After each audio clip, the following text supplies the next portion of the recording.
They say that if you hold a conch shell up to your ear, that you can hear the ocean.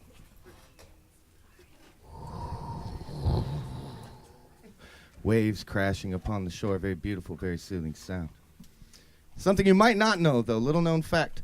If you hold a sea cucumber up to your ear, you can hear your grandparents fucking. It's all squishy and weird. That's kind of how the rest of this set's gonna go, guys. It's gonna sound kind of strange. It's gonna make you a little uncomfortable, but hopefully you only have to hear it once, unless you're seriously fucked up.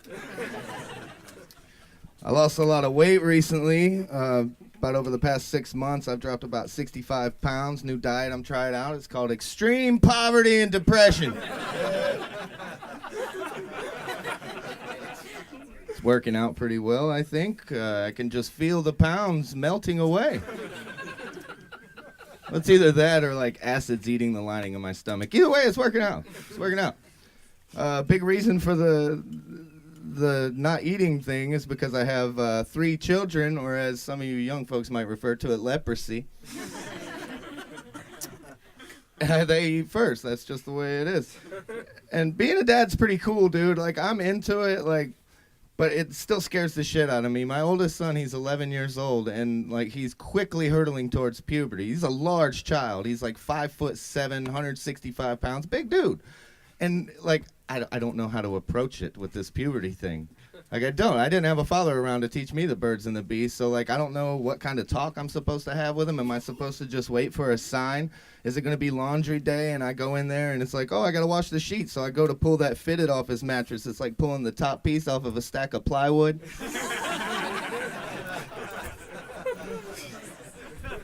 Go to crumple it up, put it in the basket, all of a sudden you're covered in white flakes like you just ate a dozen Krispy Kreme donuts.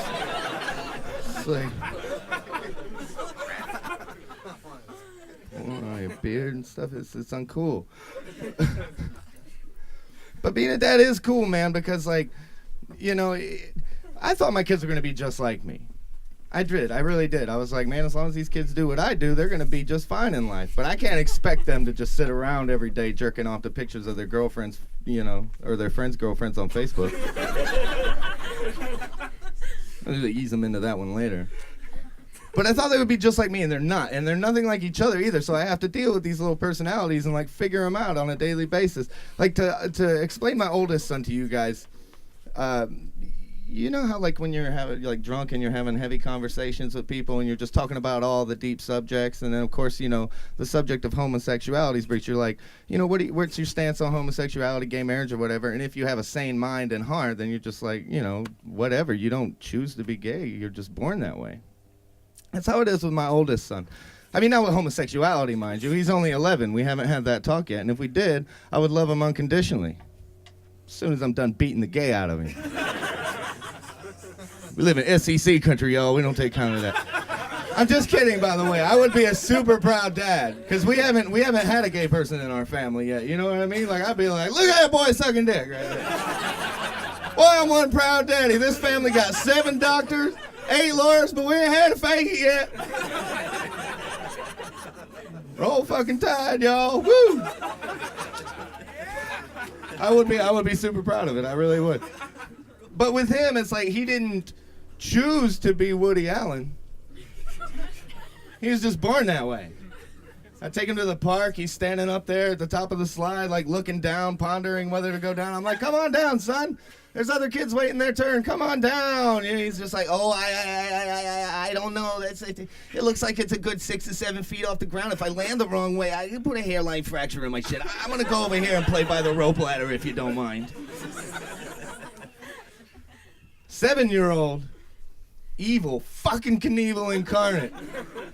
This dude's up there is just like, hey, brother, how far you think it is from the top of this slide to the ground?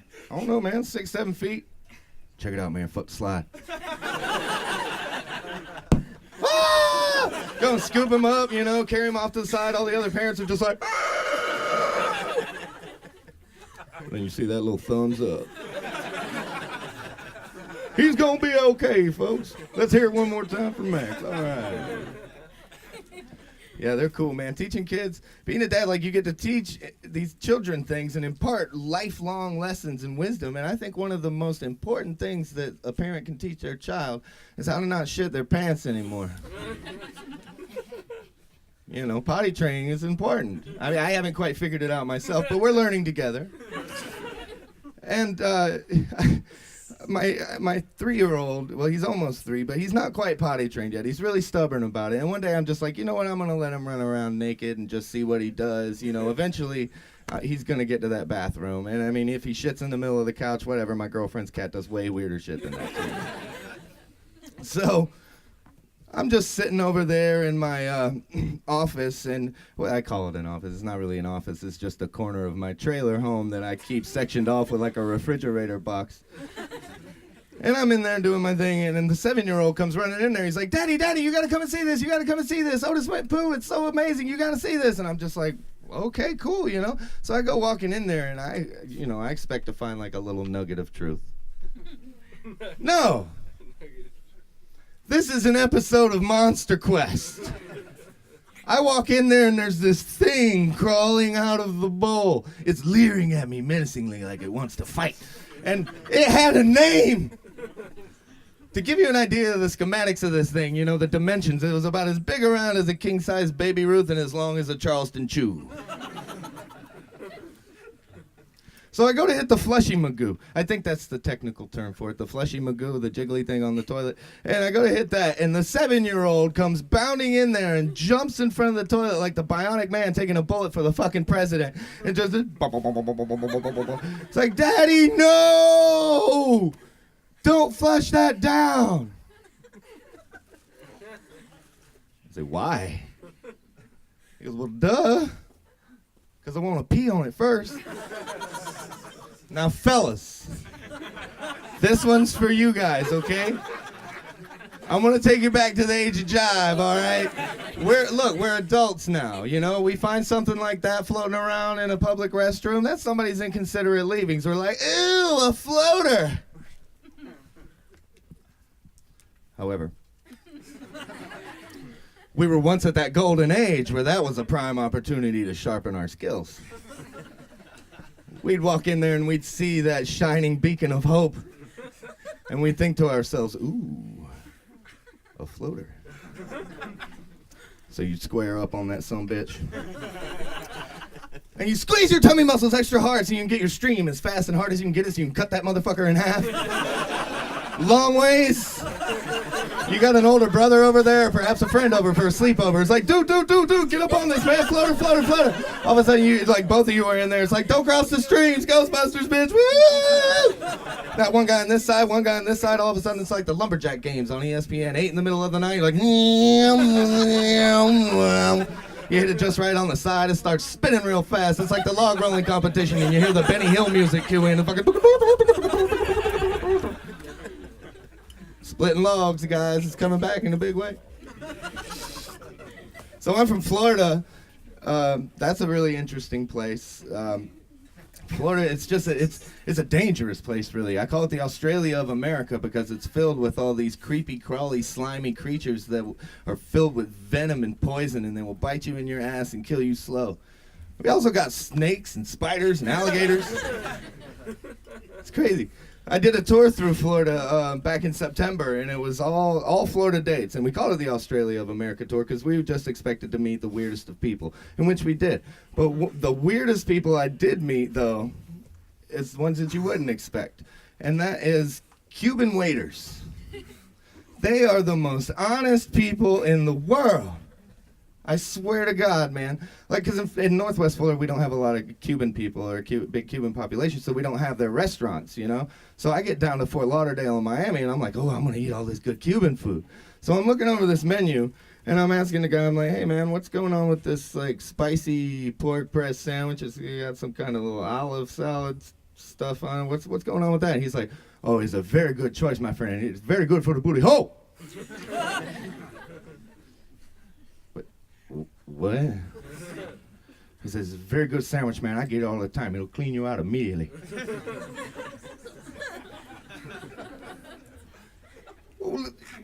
Like, how immediately are we talking about, man? Like, I want to finish my fried cheese appetizer before I have a level 6 breach, start shitting myself all over the place, and I can't even get halfway through my King Cobra malt liquor. That's what you wash Cuban food down with, guys. I don't know if you know that. Also about Florida, it's great for people watching. You know, my favorite place to people watch, of course, is the Plasma Donation Center. I mean, I'm there anyway, because 1, I'm very poor. 2, I figure if I'm going to look like a heroin addict, I might as well have the track marks to match. So I'm there, and I'm like posting on Facebook, like, doop, doop, doop, sitting around at the Plasma Donation Center, people watching, looking at all the weirdos, taking forever. And my friend from Knoxville comments on it. He's like, man, you guys don't have that Fast Pass card? What are you talking about, a Fast Pass card? Like, this isn't Disney World, man. But he's like, well, here in Knoxville, we have this little card you can get to where if you're pressed for time and you got to make it to work or whatever, like, you know, you just go in there, swipe your little card, and you get the next available chair. Motherfucker, I'm from Florida. You know what you got to do if you want to get the next available chair at the Plasma Donation Center? You have to challenge a shirtless man with a mullet and cut-off jean shorts to a wrestling match to the death. Don't tell me it doesn't happen. I've seen it. Every Tuesday and Thursday, I witness men meet their fate at the hands of the Kentucky waterfall, and that is not the way I'm going out. I also quit drinking. Yeah, I did. I had to, man. My body just started to reject it, and the hangovers were getting crazy. And the last one was just insane, man. Like, I'm laying in my bed. It's like 3 in the morning. I'm shit hammered. And, of course, I can't get to sleep because my bed is just way too comfortable. So I go, and I'm going to lay down on the cold tile floor of my trailer home and cry and masturbate, as you do. If y'all didn't catch that, trailer home with tile floor, all right? Livin. But I look out of the little portal, like the little diamond-shaped window in the door, and I notice that in the middle of the night, a raccoon, or an opossum, had gotten into my garbage and strewn it all over the yard. Now, instead of waiting till the morning to pick it up, I decide I'm going to go out in my underwear and these sweet superhero boots I got with my Thor costume back a couple Halloweens ago. Pretty sweet. And I'm out there cleaning it up. Now, what you have to understand is I have a toddler who's not yet potty trained. I am also very broke. Therefore, my garbage consists of about 50% shitty diapers and 50% like half-used garlic butter sauces from Little Caesars.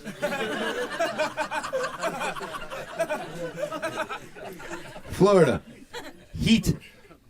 The smell. It hits me and my stomach turns and I have to go and throw up all over the place. So I run to the bathroom and I'm holding on to the toilet. And I mean, I like to consider myself somewhat of a tough guy, but I don't know what it is about being hungover. All of a sudden it turns me into SpongeBob fucking SquarePants when he's had one too many triple gooberberry sunrises over to the Goofy Goober. And I'm just hanging on to the toilet. It's just like, oh, barnacles, that sucks. I need a doctor. Call an ambulance. I need a blood transfusion. Get a vampire on the phone. And I feel this hand touch me on my shoulder. And I figure, oh, this must be an angel straight from heaven. Or perhaps even David Bowie riding in from a distant nebula on his cosmic space dragon. And he's going to teabag me with his magical junk sack and everything's just going to go away. It would work. But no, it was neither of those. Neither of those. It was my wife at the time. And she was just over there. You know when somebody is so disappointed in you, they sound like a clock, just... You dumb son of a bitch. I told you to stop at 17 whiskeys, but you just had to have that 18th one. Now you got what the doctors call alcohol poisoning. Or as I like to call it, the goddamn devil. Now, I'm going to talk about the goddamn devil before I get out of here, y'all. Now, it's not that I'm an evangelical kind of person. I just can't help notice that the devil is everywhere, doing his work all over the world. And he's like Santa Claus in a Ray Stevens song, you know? He's just everywhere. He's everywhere. A few of you guys get that, and that's awesome. But it's true, he is everywhere. And I'm not even talking about our current political climate, because as a comedian, I find that Trump jokes are just the juggalo of the comedy world. I'm not going to do them. They're way too easy. Besides, he already writes all his own material, and it's fucking hilarious. But the devil is everywhere. We still got a lot of crazy shit going on in the world. You got people killing cops for no reason. You got cops killing people for no reason. Hashtag I can't breathe. Speaking of which, hashtag I can't breathe, because every single bar I walk into is filled with vape smoke. Fuck that! It's a bar. When I walk into a bar, I want it to smell like a bar. I want it to smell like cigarettes and stale beer and broken dreams and desperation and daddy issues and fat white girls who sit at the bar all night waiting for that one black guy to stagger in at last call so she can go home and get herself some dick. I don't want it to smell like blueberries and pretension. I think the biggest travesty... Thank you. I think the biggest travesty about these vape guys is that they don't disappear behind that cloud like some kind of a douche ninja, you know? That would be both satisfying and entertaining for me. You want to know what else is hot? You want to know what the big thing is with the kids, especially in Florida? Throw your baby off an overpass. Now listen, I know that sounds crazy, all right? But every 2 or 3 months, man, I look in the news and I see an article about some guy who lost a child support or custody battle, or his kid just won't shut the hell up on a 5-hour car ride, so they hurl him into a river, car seat and all. And look, I got kids, so I get it. Sometimes you want to do that shit, but to go through with it is socially and morally reprehensible.